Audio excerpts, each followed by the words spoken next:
Well, I think one of the things that I was looking at was trying to have a diverse group of speakers. So from every part of the software industry.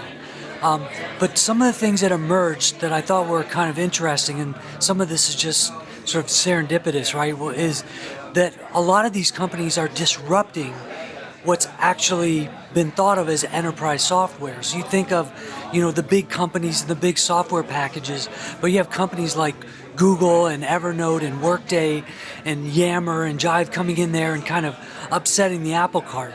We even have Oracle coming, but it's the parts of Oracle that they bought to kind of transform the company into a new Oracle. I think the most important thing is that they get some new ideas for what they can do to transform their business. One of the things that's always happened in the enterprise is IT makes the decisions. And today, the decisions are coming from end users, lines of business, marketing, and IT. And there's more ideas than anybody knows what to do with. So how do we take ideas that actually transform how business is happening, not do things in the old ways? So what I hope happens is that a lot of the companies that are presenting are going to give people new thoughts and new ideas about how they can transform their businesses.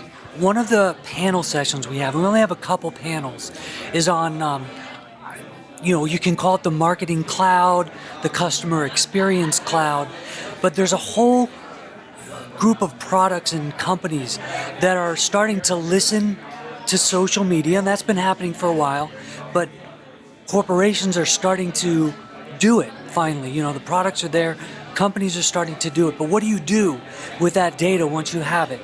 Well, you have to analyze it, you have to make sense of it, and then once you make sense of it, you have to create a plan around it, and then once you have that plan, you have to execute on that plan and then measure and iterate.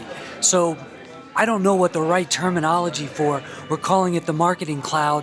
It's probably somebody's marketing term, but we've got a panel with Oracle and Marketo and HubSpot, and I think it's going to be a pretty dynamic conversation.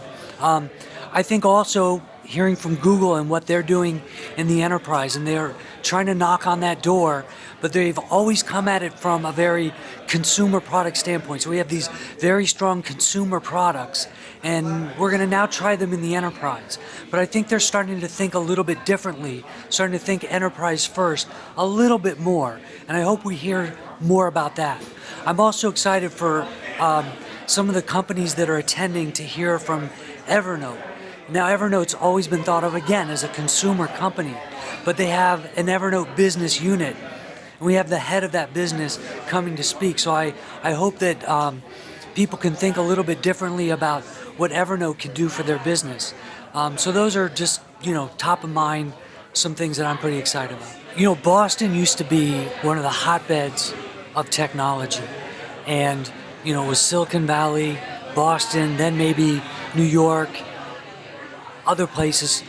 I think Boston never really went away, but there are a lot of Boston companies that are being represented at E2, and I think it's a good sign of the vibrancy of that Boston market. So, we've got some sports organizations, the Red Sox and the Boston Celtics are going to be part of the keynote lineup, and that should be fun. We're going to talk about fan experience and really how that translates into customer experience. We've got the CIO of the city of Boston, and they're doing some pretty interesting things with their public schools, instrumenting the city, working with Code for America. So we're going to hear a little bit about that. We've got companies like HubSpot, and even though Evernote is based in Silicon Valley, the Evernote business team is focused in Boston. So we're going to have a few Boston area companies represented, and hopefully people get a sense of what Boston is from a technology standpoint. I think they're still the #2 city in the U.S. technology-wise.